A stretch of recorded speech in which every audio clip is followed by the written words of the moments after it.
Sécase la hierba, cáese la flor, mas la palabra de Dios vive y permanece para siempre.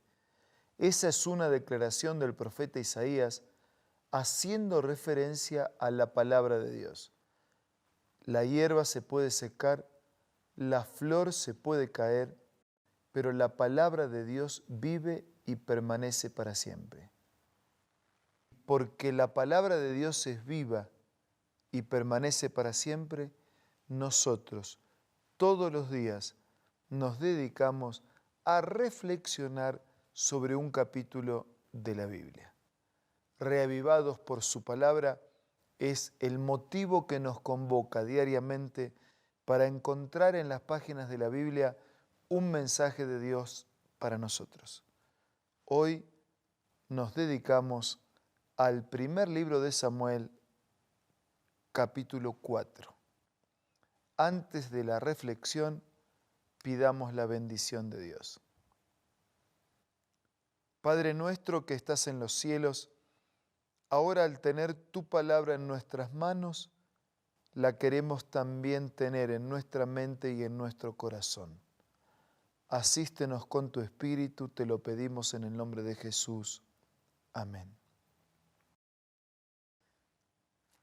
El capítulo 4 del primer libro de Samuel nos cuenta que los filisteos capturaron el arca. El arca era el lugar, el arca del testimonio era el lugar donde estaba la ley de Dios, los mandamientos de Dios, la presencia de Dios, y donde Dios manifestaba su bendición para con su pueblo. Resulta que se robaron el arca, se la llevaron. Era el lugar donde Dios manifestaba su presencia. Se llevaron el arca. Dice en el versículo que los filisteos, versículo 2, los filisteos presentaron batalla, trabándose en combate, fue vencido. Y cuando volvió el pueblo al campamento, los ancianos dijeron, ¿por qué Dios nos ha lastimado de esta manera en este día? ¿Por qué nos ha herido delante de los filisteos? Vayamos y traigamos el arca del pacto de Dios para que estando en medio de nosotros nos salve de manos de nuestros enemigos. El arca era el elemento visible donde Dios manifestaba su presencia. Y si no estaba el arca, no estaba Dios. Y si no estaba Dios, no había victorias. Una vida sin Dios es una vida vacía. Por eso ellos estaban preocupados porque les faltaba el arca. El capítulo 4 nos sigue contando de esta situación. Llegamos en medio de escaramuzas, de luchas, de peleas. Llegamos al versículo 12 y dice que un hombre de la tribu de Benjamín salió corriendo del campo y llegó aquel mismo día con los vestidos rotos y la cabeza cubierta de tierra. Elí estaba sentado en una silla vigilando junto al camino porque su corazón temblaba a causa del faltante del arca de Dios. Era el sacerdote, era el responsable del arca, era el ministro. Estaba atemorizado porque se habían llevado el arca del testimonio de Dios. El alboroto, la batalla, el mensajero, noticias tristes. El mensajero dice, Elí, tus hijos, Ofni y Fines, han muerto y el arca ha sido tomada. Los hijos muertos, tristísima noticia que impacta en el corazón de Elí. El arca de Dios tomada, triste noticia que impacta en el corazón de Elí. Cuando el mensajero hizo mención del arca de Dios, Elí cayó de su silla hacia atrás, al lado de la puerta, se desnucó y murió. Era un hombre viejo y pesado. Había sido juez en Israel durante 40 años. Nada peor le podía haber acontecido. La muerte de sus 2 hijos, lejos de la voluntad y los caminos de Dios, y el robo del arca del testimonio que tenía que estar bajo su custodia. qué triste fin.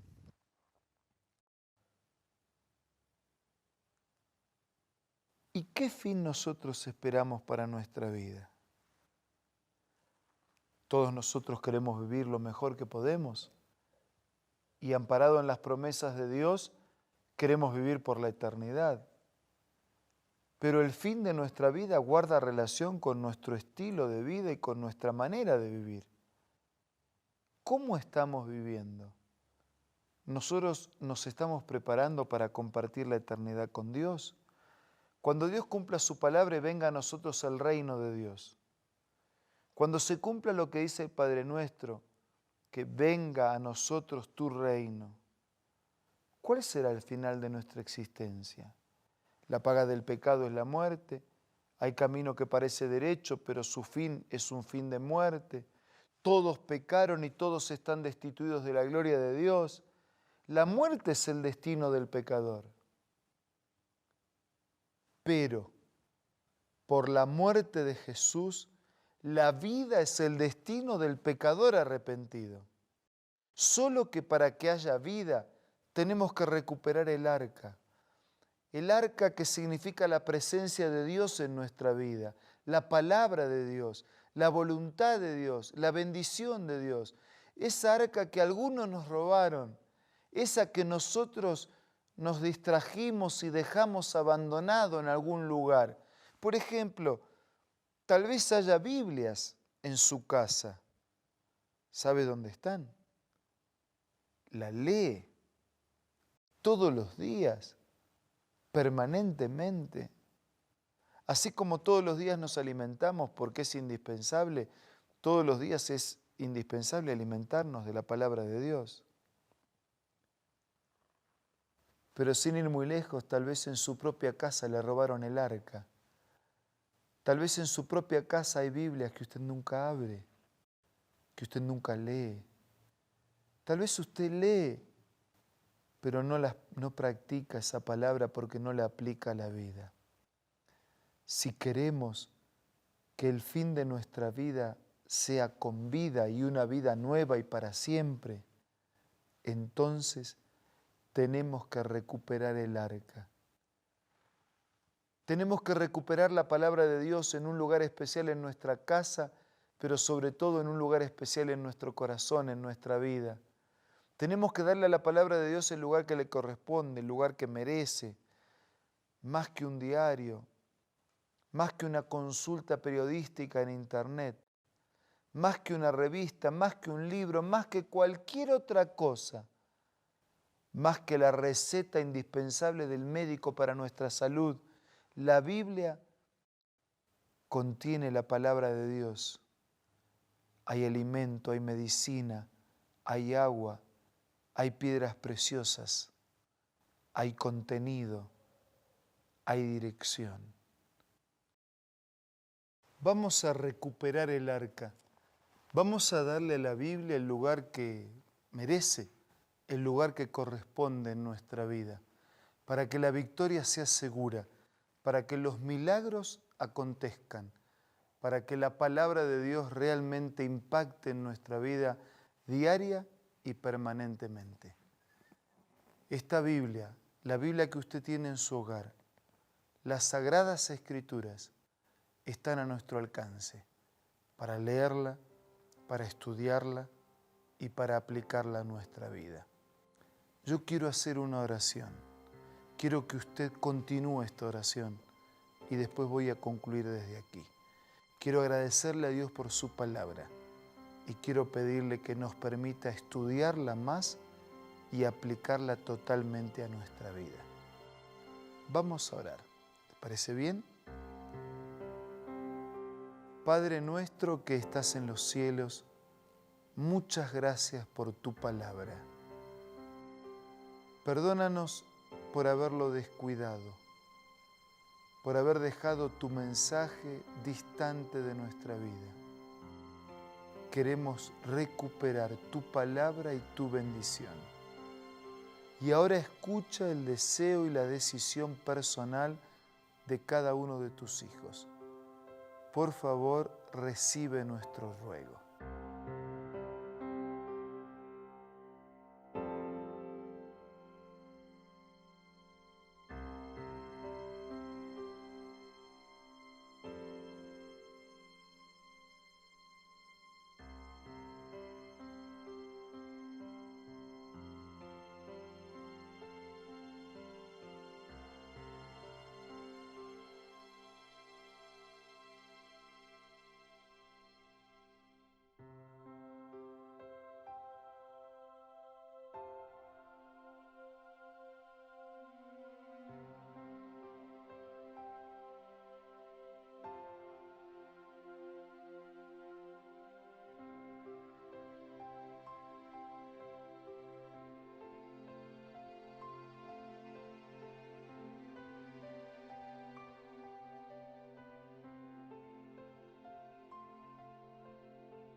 Y así, Señor, continúa alimentándonos todos los días con tu palabra, con el poder transformador de tu gracia.